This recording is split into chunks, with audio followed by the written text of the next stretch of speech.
आज करणार आहोत आपण तुरीच्या डाळीचे मुटकुळे। तुरीची डाळ 5-6 तास भिजलेली आहे आणि त्यामध्ये 5-6 हिरव्या मिरच्या टाकलेल्या आहे, थोडंसं लसूण आणि थोडेसे जिरे। आता आपण हे मिक्सरमधून किंचित जाडसर काढून घेऊया। हे डाळीचं सारण असं बारीक करून घेतलेलं आहे आपण।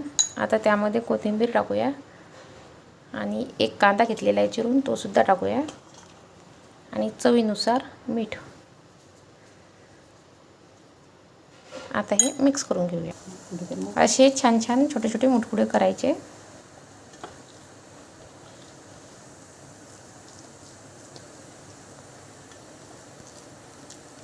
आपण एका पातेल्यामध्ये पाणी ठेवलेलं आहे,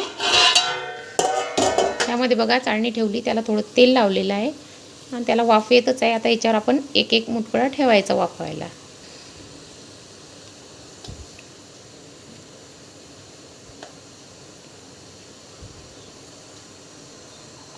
हे सर्व ठेवून घेतलेले आहे आपण।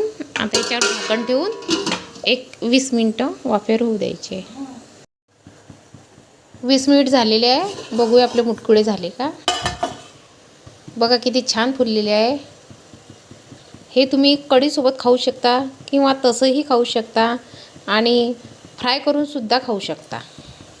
कमेंटमध्ये सांगा मला कसे झाले ते। सबस्क्राईब करायला विसरू नका।